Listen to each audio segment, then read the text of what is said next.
الحمد للہ وکفى وسلام علی عباده الذین اصطفى اما بعد۔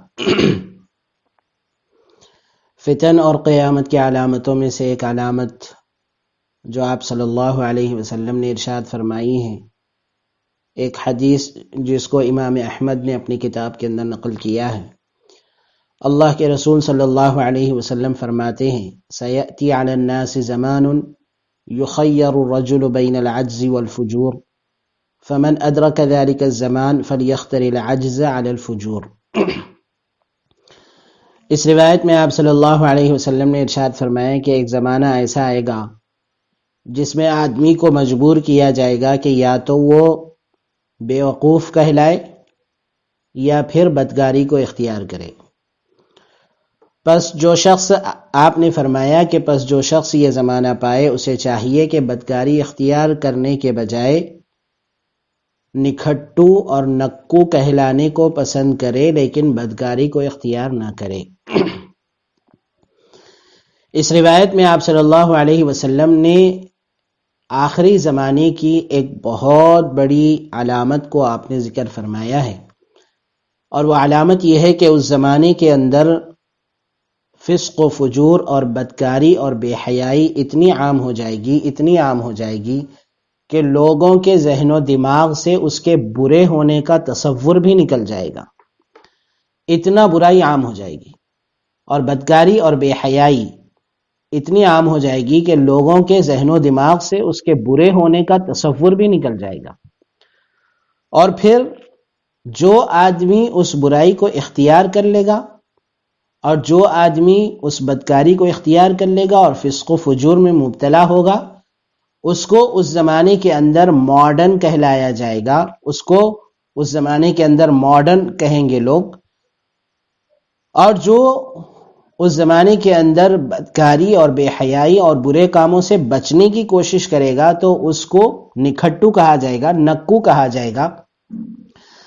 اور اس کو بیوقوف کہا جائے گا، احمق کہا جائے گا، یا پھر آج کی زبان میں آپ یوں کہہ لو کہ اسے ملا کہا جائے گا۔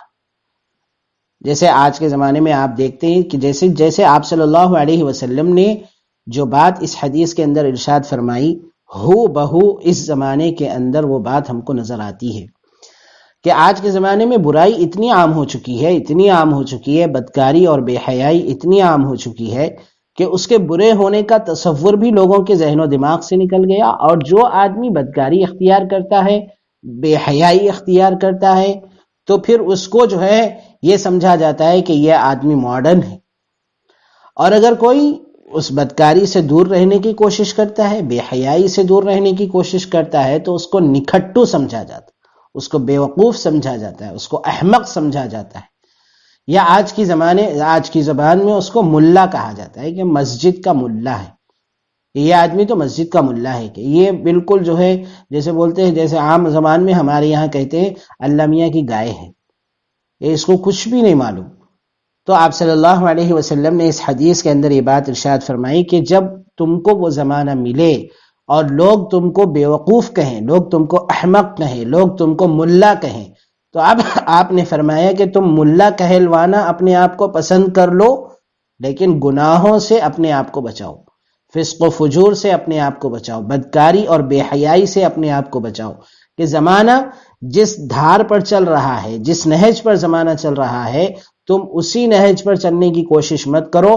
تاکہ لوگ تمہیں ماڈرن کہیں اور لوگ تمہیں جو ہے ترقی پسند انسان کہیں۔ تم اس کی کوشش میں مت لگو، بلکہ اس بات کی کوشش کرو کہ لوگ چاہے تمہیں احمق کہیں، لوگ چاہے تمہیں بیوقوف کہیں، چاہے لوگ تمہیں ملا کہیں، اس سے کوئی حرج نہیں، لیکن ہم اللہ کی نافرمانی نہیں کریں گے، فسق و فجور نہیں کریں گے، بدکاری اور بے حیائی نہیں کریں گے۔ یہ ایک مومن کی شان ہے اور یہ ایک مومن کا شعار ہے۔ ہر زمانے کے اندر ایمان والوں کا شعار یہی رہا ہے، اور ہر زمانے کے اندر مومن کی پہچان یہی رہی ہے کہ وہ فسق و فجور سے، بدکاری اور بے حیائی اور اللہ کی نافرمانی کے کاموں سے بچتا ہے۔ تو آج کے زمانے میں بھی ہم کو ان کاموں سے بچنا چاہیے، چاہے اس کی وجہ سے ہم کو ملا کہا جائے، چاہے ہم کو احمق کہا جائے، چاہے ہم کو بیوقوف کہا جائے، چاہے ہم کو مسجد کا ملا کہا جائے، یا پھر اللہ میاں کی گائے کہا جائے، جو بھی کہا جائے، ہم